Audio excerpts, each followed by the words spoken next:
had no funk with them. Okay. And I stayed right there. I stayed in Inglewood. I stayed off of Cedar and Centinela. A I got lot. shot up right there. I ended up getting shot up. At what age? I don't 19, 20, something like that. Oh, really? 21, something like that. You were just hanging out. You were just doing some At regular my pad, shit. I was living by myself already, where I was tattooing out of. And you're of just that out in pad. front. No, I walked across the street to right across Centinela. There was a liquor store there, and I went to go get a pisto. And I think my kid's mom was making dinner, and she's like, "Eat some bread or something like that." I don't know what the fuck. So I grab a pisto and I grab the other thing she asked me to grab. And the homie that was at the register, he's like, "Hey, you gotta go, homie. You gotta fucking go, fool. And fool's from Inglewood here, you know." And I was so brazen that I was like, well, fuck it, let me go get something else. I think I forgot something. And he was like, you know? Your pride made you want to stick around to. Now I was gonna stick around. And yeah, sure enough, like 4 or 5 carloads pull up. And as I'm walking out, "Hey, homie, where you from? Where you from? You know where you at? You know where you at? You know where you at? You know where you at?" And of course they trying to make me say Inglewood. You feel me? I didn't say nothing. Lokes, gang. I'm from the Lokes. And I remember having my pistol, and there was like a little ass kid, like 11 years old. "Where's he from? Where's he from? Where's he from?" Bouncing and dancing around me. "Where's he from? Where's he from?" What the fuck? While old motherfuckers there, young motherfuckers there, all kind of motherfuckers there. And these are black dudes or No, Mexican dudes? raza. Okay, Raza. Inglewood 13. got it. And so I dip with my pistol, go across the street real quick, you know? And at that point, I'm thinking like, I'm either get cracked in the head, they're gonna, something. But I thought, fuck, I'm gone, right? I'm trucking. They banged on me, I banged it back. I didn't say what they wanted me to say, and I kept it pushing, you know? So I grabbed my brew but as soon as I crossed the street to get into the block, I went behind the palm tree, quick. I'm like, because what was gonna happen was they were gonna follow me. You feel me? Definitely they were gonna follow me. You knew how this was going down, yeah. And they followed me. Right? I stood there for a couple minutes, and I go, "Fuck it, we're clear." And I start walking. I was like, off of the boulevard, it's like 2, 3, 4 houses there. The duplex is right there. So I walk and I'm looking over to see if there was any lights. No lights, everything clear. As I get to the door, there was no lights because the Ramflas had the lights off. So they coming into the block with their lights off. Once I get to the door and I look over, yeah, they had rolled by and seen exactly where I went into. Oh shit. So later on that night, here, knock on the door, boom, boom, boom, boom, boom. And for the record, these are all dudes you never seen before.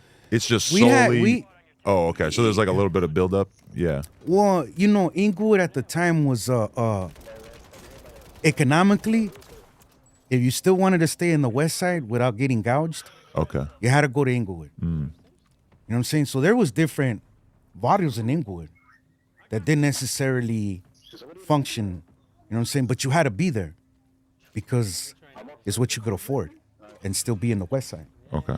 right? So that was my story. It was like I was kind of there, but Right. without going.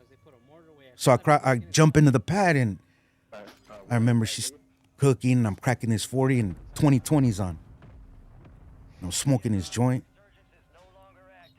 and the door knocks, boom, boom, boom, boom, boom, boom, and hey homie, hey, come here, and I go, "Oh yeah, hold up," and I was like, I don't know who that is at all. So as I get up to go I had a little sawed off, go up to go get the sawed off in my room. Boom! I hear the door break open, a little screen door, and it was dark. The light wasn't on outside, but you could see him into the pad because it was summer. The screen was closed and no light outside. You can't see out there. So all I could see was like a figure with a hoodie. Yeah, hold on, homie. Hey, homie, Kyle, come here, homie. Yeah, hold on. I'm gonna get my sweater. I'll be right there. I run into the cuarto to get the trueno. Boom, you hear the door. You hear my kid's mom screaming. She's home, my daughter. You hear her screaming. And I thought, fuck. All these motherfuckers are in my fucking house. So a bunch of dudes ran up in there. That's what I thought. Oh. To my mind, that's what immediately came to mind. Everyone is inside my house. Now, mind you, I don't know, right? It's just coincidental that all of this happens at the same time. You know? Coincidental, you know? Jammed up by the homies, and then this happens, you know? So, not to say that that's what happened, like who that came from or whatever, but that's what happened that night. Right. Right? That's how things developed that night. So, I'm in the closet, right? At this point, I'm in the closet getting the thing, and he's already in the room. So by the time I turn around, he got a rag on his face. He got a hoodie on low. He got his hoodie on. And I look, and yeah, he's holding a shotgun too. Wow. And I'm halfway inside the closet, grabbing the trueno, as I'm looking, and he sprays me right then and there. Boom. Right? As he's partially in the door and I'm partially in the closet.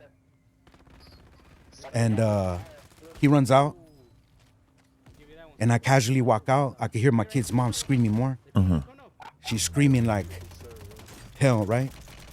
And when I walk out, her face changed. She was in distress and she smiled like she couldn't believe I was still standing there. But when she looked at my stomach, that's where he shot you? Her face changed again. Oof. Yeah. Oh shit, there it is. Her face changed again. You feel me? It changed again. And so and she went into distress and I'm just couldn't believe that I got blasted in my stomach. And I'm walking out trying to keep my composure, right? And I'm just looking at my little homie lived in the house right next door. And he runs out. He runs out with the trueno. And by then I'm already in the porch and I'm sitting there like kind of laid back a little bit. And I'm in and out, and he's like, where'd they go? Where'd he go? I don't know. That way, I don't know. And you got over revenge in exchange for I need to get to the fucking hospital or something like right away, or were you still focused on like, no, I'm gonna go blast these dudes? Nah, like the time that had passed, they were probably he was gone. not gonna be successful in finding nobody. Right. So why send them on a goose chase? But are he you went like, that way. are you pouring blood and shit? Nah. It's not that bad. No, it was bad, but it wasn't. It was weird. It was all cooked up and black, and because it was so close. Oh wow. You feel me? So big gaping hole. And then I go to MLK, Martin Luther King, Killer King, famous Killer King. Why do they call it that? Because a lot of gang members never survived the surgeries and trips to the ER there. You think that's partially because the hospital doesn't care? Hospital they didn't give a fuck. When I got there, I was sitting there for 4 hours before they even fuck with me. Shut the fuck up. 4 fucking hours. 4 hours in the emergency room? So when you see a room? movie where they say, let's shoot him in the gut, a cowboy movie, and they say, let's shoot him in the gut and leave him to die. That's because the motherfucker ain't gonna die right away. He's gonna sit there and it's gonna be a while. What the fuck? Do you think that still could happen now? Show up at the hospital and make you wait 4 hours after a gunshot wound? There was several guys with abdomen shots that night. Jesus. Yeah. You'd think they'd at least like be able to send you somewhere else or something. Nah, I was stuck there. Wow. And I was tripping and I'm cussing and yelling. We going back and forth and you could tell, and even till this day, you have to advocate at the hospital. You have to advocate. You gotta be like, you can't just sit there. Nah, we just had a birth this last year.